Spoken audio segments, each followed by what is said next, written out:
प्यारे बच्चों, इस क्वेश्चन में देखिए कि श्रृंखला 12, 19, 26, 33 डॉट डॉट डॉट में 10वीं संख्या कौन है, 10वीं पद कौन है। तो यहाँ पे गौर फरमाइएगा तो कहीं ना कहीं ये दोनों का अंतर होता है 7, ये दोनों का अंतर होता है 7, ये दोनों का अंतर आ रहा है 7। यानी जब दो लगातार पदों का अंतर बराबर आ जाए तो कहा जाता है कि यह जो श्रेणी है समानांतर श्रेणी में है, एपी में है। इसमें ये जो दोनों का अंतर होता है ये कहलाता है डी, और ये शुरू वाला जो पद होता है वो कहलाता है ए। अगर आपको 9वां पद, 10वां पद, 20वां पद निकालना हो तो याद रखिएगा, जैसे कि प्रश्न में कौन पद निकालना है दोस्त, कहोगे 10वां पद, तो आप याद रखिएगा 10वां पद बराबर होगा, 10वां पद बराबर होगा प्रथम पद माइनस इससे एक कम, यानी कि 9 इंटू डी। यानी डी किसको कहते हैं, पदांतर। दो लगातार पदों का अंतर को हम कहते हैं डी, यानी कि पदांतर, जो कि यहां पे है 7। अब इसको गौर से बनाइए, है ना। प्रथम पद कितना है तो कहेंगे 12 है, प्लस 9 गुना डी कितना है तो कहेंगे डी है भैया 7। दो लगातार पदों का अंतर तो कहेंगे 12 प्लस 63 यानी कि 75 आपका प्रश्न का जवाब होगा, यानी बी ऑप्शन आपका सही होगा। नहीं समझ में आया तो ये क्वेश्चन और ऐसा आपके एग्जाम में पूछा गया। इस क्वेश्चन को देखिए, यहां पर भी दो लगातार पदों का अंतर 6 है, यहां पर देखो 6 है, यानी कहीं ना कहीं ये समानांतर श्रेणी में है, लिखा हुआ भी है। आपसे कहता है कि ब्रह्मा पद कौन होगा, तो सीधे आप याद रखिएगा ब्रह्मा पद बराबर होगा प्रथम पद प्लस 12 से एक कम, यानी कि 11 इंटू डी। प्रथम पद कौन यहाँ पे है, 11 प्लस 11 गुना डी। डी कितना है तो कहेंगे दो लगातार पदों का अंतर 6 है, तो कहेंगे यहाँ पे 11 प्लस 66 यानी कि 77 आपका प्रश्न का जवाब होगा, यानी कि ए ऑप्शन आपका क्या होगा, सही होगा। अगर एपी का क्वेश्चन आपसे अब आएगा तो आप पक्का बना डालिएगा। चलिए अगले क्वेश्चन की ओर हम बढ़ते हैं। यह है क्वेश्चन नंबर 28। यहां पे भी गौर से कहिएगा तो यहां पे अब की बार सबको योग निकालना है ना। 6 plus 11 plus 16 plus 21 plus dot dot plus 71 का मान क्या होगा। यहां पर भी दो लगातार पदों का अंतर 5 है ना, बराबर है, यानी कि ये भी श्रेणी कहीं ना कहीं एपी में है, समानांतर श्रेणी में है। याद रखिएगा योग बराबर हमें सिर्फ इतना ही सी बात बताया गया है कि औसत गुणे संख्या, औसत गुणे संख्या। याद रखिएगा योग बराबर होता है दोस्त औसत गुणे संख्या। संख्या का मतलब ये हुआ कि पदों का संख्या 1 2 3 4 डॉट डॉट कई वो है। तो पहले हम संख्या की बात कर ले, पदों की संख्या निकालना हो तो इसका फॉर्मूला होता है अंतिम पद यानी 71 माइनस प्रथम पद यानी कि 6, अब बटा में पदांतर यानी कि डी, यानी कि दो लगातार पदों का अंतर जो कितना दे रखा है यहाँ पे 5 है, 11 में से 6 गया 5 है, ठीक है। अब प्लस 1, ये याद रखिएगा, इसको हल करिएगा तो कहीं ना कहीं आपको आ जाएगा 65 बटा 5 प्लस 1 यानी कि 13 5 65, 13 1 14, यानी इसमें टोटल पद के गो है दोस्त, कहेंगे टोटल पद 14 गो है।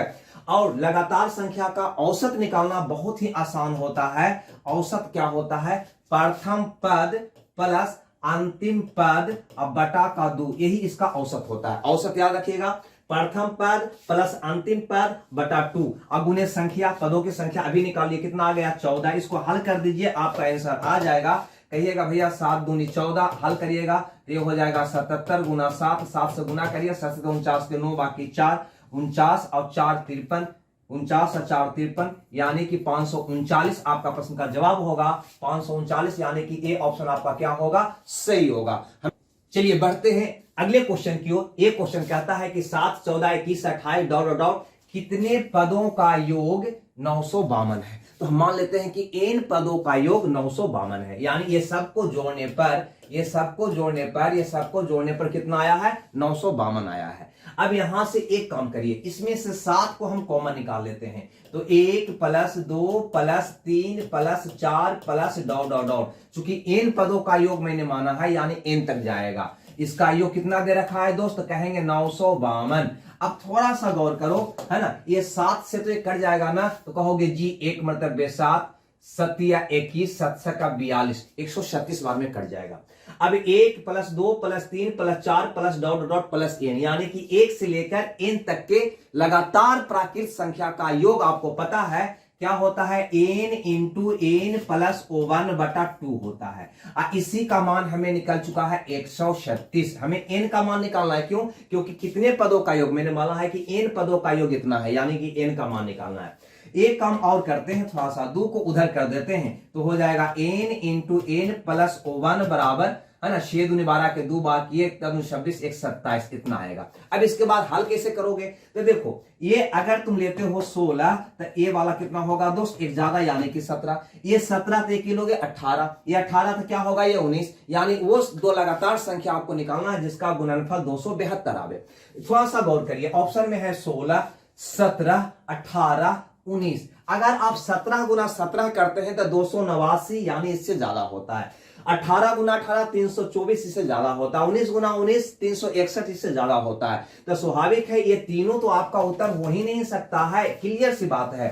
यानी कहीं ना कहीं 16 गुना 17 ही हो सकता है। कहो कैसे, क्योंकि 17 गुना 18 करोगे तो स्वाभाविक है 17 अगर यहां n का स्थान पर लेते हो तो 17 गुना 17 प्लस 1 यानी कि 18 करोगे तो 17 का वर्ग ही यानी 17 गुना 17 ही होता है 289 यानी इससे ज्यादा। तो कहां से होगा इसका मान 17, ये हो नहीं सकता। 17 18 19 हो नहीं सकता, हो ना हो आपका n का मान 16 ही होगा। 16 गुना 17 करके देख लेना 272 आएगा। यानी पदों की संख्या कितना आएगा दोस्त, 16। यानी पहला ऑप्शन ही आपका क्या होगा, सही होगा। चलिए आगे बढ़ते हैं अगले क्वेश्चन की ओर। ये क्वेश्चन कहता है कि श्रेणी 1 से 99 तक की गणना में, गिनती में दहाई के कुल कितने अंक आएंगे। बहुत सिंपल क्वेश्चन है। एक बार बताओ, अगर गिनती गिनते हो तो 1 होता है, 2 होता है, 3 होता है, 4 5 6 7 8 9 10 11 12 13 है ना, डॉट डॉट डॉट कहां तक, 99 तक। इसमें कहता है दहाई का अंक। तो भैया एक बात हमको बताओ कि 1 से लेकर 9 तक में क्या दहाई का अंक कहीं दिखाई देगा। अरे भैया जैसे 4 तक इकाई ना खाली हुआ, अगर कहेगा 6 तो खाली इकाई अंक में हुआ। दहाई अंक का स्टार्ट होता है 10 से, 10 से कहां तक, 99 तक। सोचो 1 से 99 तक दहाई का अंक की बात किया है तो टोटल 1 से लेकर यहां तक की संख्या है 99। इसको में से यहां तक तो दहाई का अंक है ही नहीं, बाकी सब में दहाई का अंक है। तो इसको घटा दो, यानी 9 को घटा दो, आपका उत्तर आ जाएगा 90। यानी 1 से 99 तक की गणना में दहाई के कुल अंक कितने होंगे, 90 अंक होंगे। यानी कि बी ऑप्शन आपका क्या होगा, सही होगा। दहाई का अंक जैसे कि मान लो यहां पे लिख दिया है 35, तो इकाई दहाई, दहाई का अंक हो गया यहाँ पे 3। तो 10 से 99 तक ही दहाई का अंक आपको मिलेगा। 1 से 9 तक आपको दहाई का अंक नहीं, से केवल इकाई का अंक मिलेगा। हमसे बोला दहाई के कुल अंक के बारे में, तो 10 से लेकर 99 तक आपको काउंट करना होगा, जो होगा 99 माइनस 9 यानी कि 90। आगे देखते हैं अगला क्वेश्चन, ये वाला। ये कहता है कि 1 से 200 तक की गिनती में अंक 2 दहाई के स्थान पर कितनी बार आता है। दहाई, इकाई दहाई, दहाई के स्थान पर। तो देखो यहां पे थोड़ा सा गौर करोगे आप, दहाई के स्थान पे अगर 2 या कोई भी अंक स्टार्ट होगा, तो जैसे कि 2 की बात किया है तो कहां से स्टार्ट होगा, तो तुम गौर करना 20 से, इकाई दहाई है ना। 19वां में दहाई के स्थान पे क्या आएगा, 1 आएगा। यानी 1 से लेकर 19 तक में तो आएगा नहीं भैया। 20 से लेकर कहां तक आएगा, 29 तक है ना। दहाई के स्थान पे 2 आएगा, बाकी कहीं नहीं आएगा। तो 20 से लेकर 29 तक कुल कितने अंक हुआ, तो कह देंगे टोटल है ना 10 हुआ। यानी कि सी ऑप्शन। कहो कैसे, बहुत सा बोला कि 29 में से 20 गया 90 तो आता है, नहीं भैया। 20 से 29 तक की हम बात किए हैं, यानी है ना 29 माइनस 20 प्लस 1 होगा। क्यों, क्योंकि यहां पे 20 के बाद देखो यहां पे काउंट करके बहुत सा कंफ्यूज इसमें हो जाता है। तो देखो 20 हो गया, 21 22 23 24 25 26 27 28 29 है ना। 30 में तो आएगा नहीं है ना। तो दहाई में 2 आ रहा है कि नहीं आ रहा है, देखो यहाँ पे बिल्कुल आ रहा है 2 है ना। तो 1 2 3 4 5 6 7 8 9 10 वो मिलेगा। अब बात करते हैं अगले क्वेश्चन, यानी कि ये वाला कहता है 1 से 100 तक के गिनती में अंक 5 कितनी बार आया। अंक 5 का मतलब हुआ कि चाहे वो इकाई स्थान पर आवे या दहाई के स्थान पर आवे, बस खंड बाई खंड करके गिनिए। यानी 1 से पहले 9 तक में हमको बताइए कि के बार 5 आएगा, तो कहोगे एक बार केवल 5 में। अगर तुम इसके आगे बढ़ते हो तो कहोगे 10 से 49 तक में, 10 से 49 तक में 5 के बार आएगा। तो देखो 10 से 20 के बीच में ये वो, 20 से 30 के बीच में 25 आ जाएगा है ना। 30 से 40 के बीच में 35 आ जाएगा। 40 से 49 के बीच में 45 आ जाएगा, यानी 4 बार मिलेगा। क्लियर है, यहां तक नहीं आता अपना दिमाग से सोचना, मेन रूप से यहां से सोचना है कि 50 से 59 तक में 5 कै गो आएगा। देखो यहां पे गौर करने वाली बात है, थोड़ा सा यहां पे ध्यान देना, यहां थोड़ा सा ध्यान देना। सबसे पहले यहां पे ये ध्यान देना है, क्या 50 से 59 तक में दहाई का स्थान पे 5 मिलेगा? तो कहेंगे जी 50 में भी मिलेगा, 51, 52, 53, 54, 55, 56, 57, 58, 59, 10 गो में दहाई के स्थान पे भैया 5 मिलेगा। 10 गो में दहाई के स्थान पे भैया 5 मिलेगा। एगो 55 ऐसा संख्या है जिसका इकाई के स्थान पे भी एक 5 मिलेगा, यानी इकाई के स्थान पे एगो, टोटल मिल जाएगा 11 गो। यानी 50 से लेकर 59 तक में 5 के गो आएगा, तो हम कह देंगे दोस्त 11 गो। अब हम बात करते हैं यहाँ पे 60 से लेकर 100 तक के, है ना, संख्या में कितना 5 आएगा? तो कहोगे 60 से 70 के बीच देखोगे तो कहीं ना कहीं 65 में एगो 5 मिलेगा।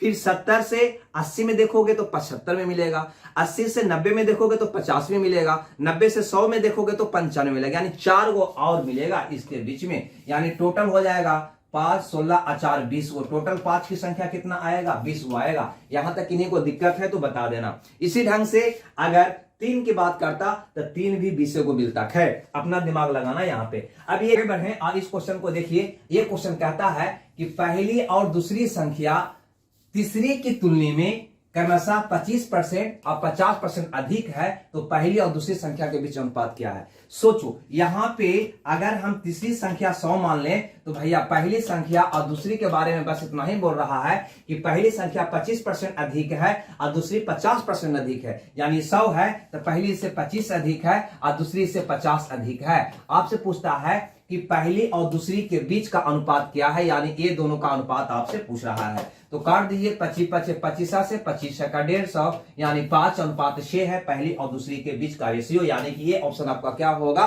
सही होगा। आगे बढ़े यहाँ पे 34 नंबर का। यहाँ पे कहता है, गौर से समझना, कि 4 क्रमागत संख्याओं का गुणनफल निम्नलिखित में से किस संख्या से हमेशा विभाज्य होगा? ऐसा कभी भी क्वेश्चन हो ना, तो ऐसे क्वेश्चन को न्यूनतम मान से बनाने का प्रयास करिए। न्यूनतम मान क्या होता है? न्यूनतम मान हम चूंकि स्पेशल आपको नंबर में हम पढ़ाते हैं, न्यूनतम मान क्या होता है। जो जैसे देखो यहाँ पे कहा कि 4 लगातार, क्रमागत मतलब लगातार संख्याओं का गुणनफल निम्नलिखित में से किस से?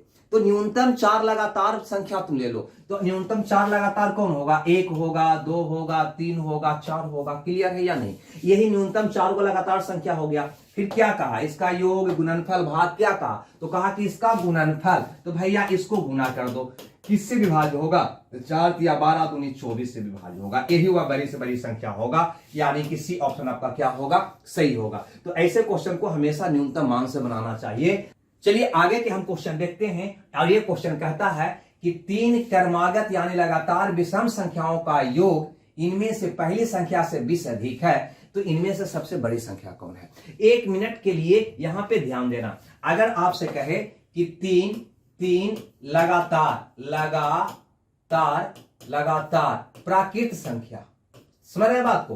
प्राकृत संख्या की बात कहे तो पहला प्राकृत अगर x होगा तो अगला होगा x+1, एक अगला होगा x+2, एक अगला होगा x+3।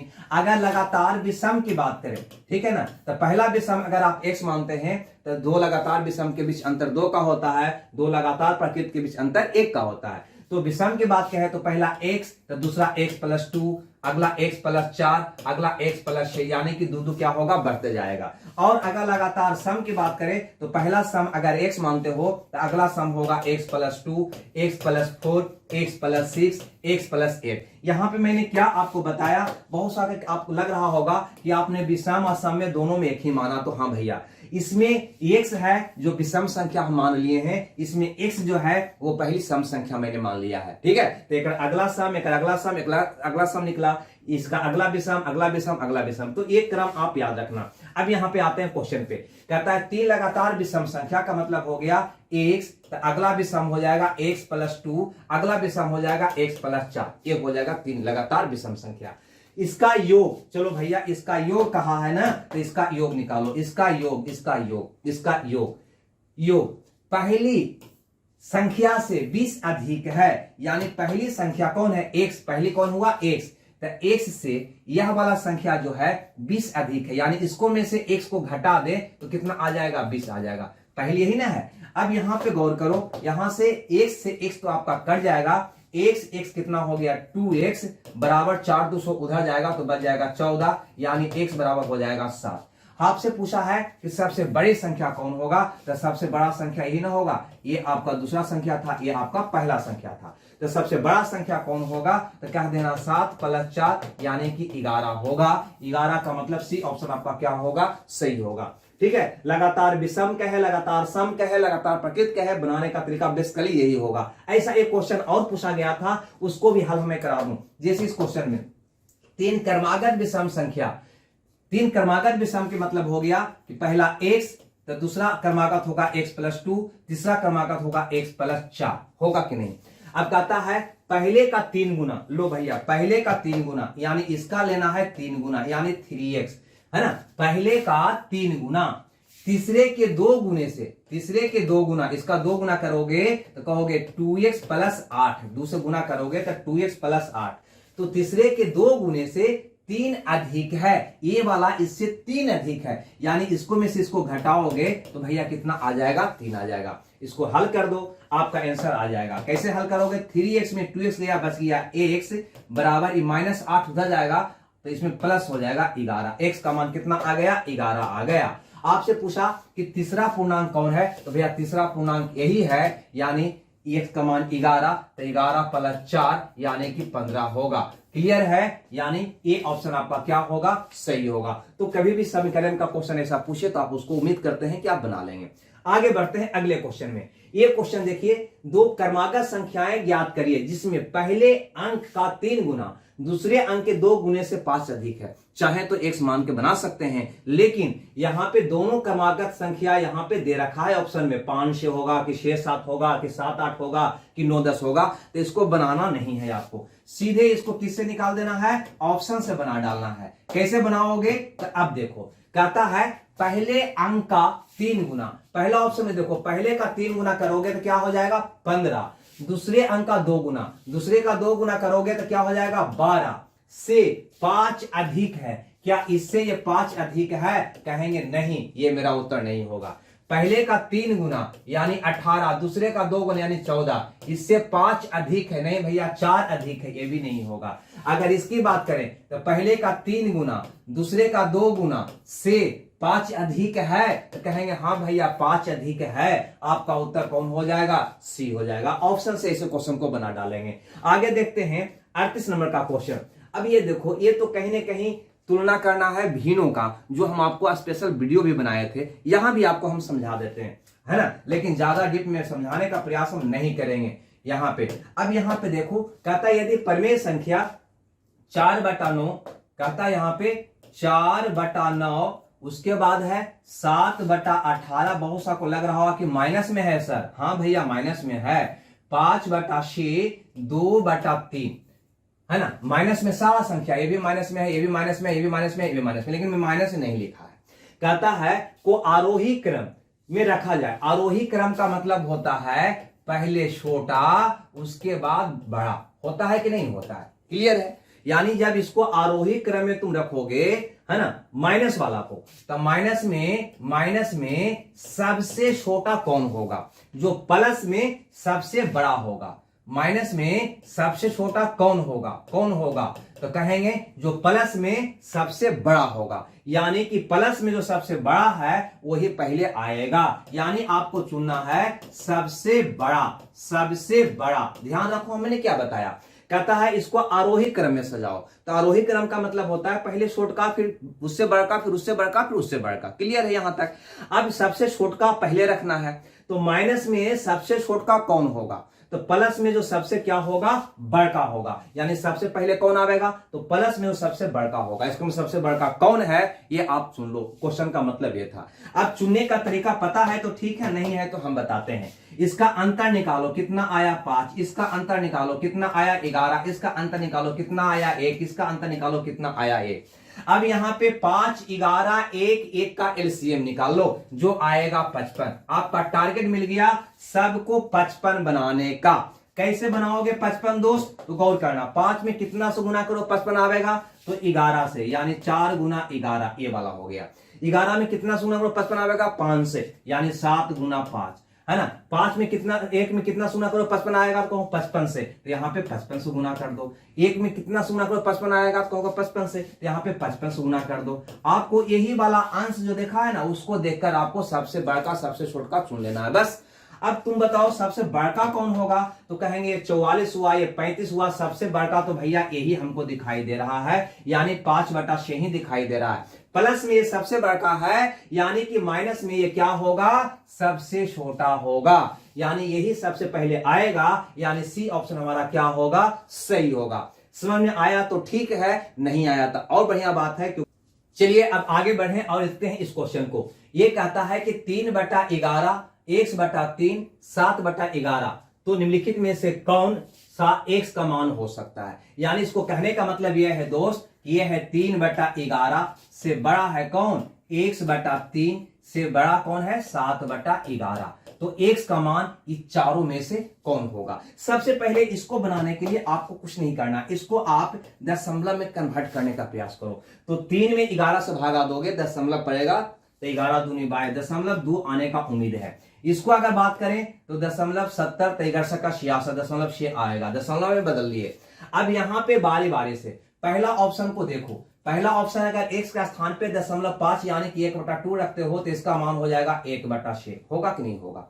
1/6 को दशमलव बदलोगे, कहोगे भैया 0.1, इसका मान आएगा 0.1। 0.1 दोनों के बीच में आएगा का, नहीं भैया इससे भी छोटा हो जाएगा, इससे बड़ा इससे छोटा आना चाहिए, अतः ये आपका उत्तर नहीं होगा। अगर x के स्थान पे ये वाला ऑप्शन 1 रखते हो तो आपका यहां पे मिल जाएगा 1/3। x के स्थान पे 1 रखोगे तो 1/3 हो जाएगा। 1/3 का मतलब होता है 0.33, ठीक है। 0.33 का मतलब अगर देखोगे तो कहीं ना कहीं 0.3 जो है ये दोनों के बीच का आ रहा है, अतः ये आपका ऑप्शन क्या हो जाएगा, सही हो जाएगा। तो बनाने का एक तरीका है ऐसे क्वेश्चन को, ठीक है दोस्तों। तो आज यहीं पे क्वेश्चन को हम समाप्त करते हैं, क्योंकि ये टाइप का क्वेश्चन मैंने चुना था। हम अगले वीडियो में इसके अगला टाइप का क्वेश्चन हम लाने का प्रयास करेंगे। ये सब लगातार है ना, आपका प्रीवियस ईयर क्वेश्चन हम करवा रहे हैं। अगर बढ़िया लगता है तो लाइक शेयर करना मत भूलिए, है ना। मिलते हैं नेक्स्ट वीडियो में, जब तक खुश रहिए, मंगल रहिए, ओके, बाय बाय।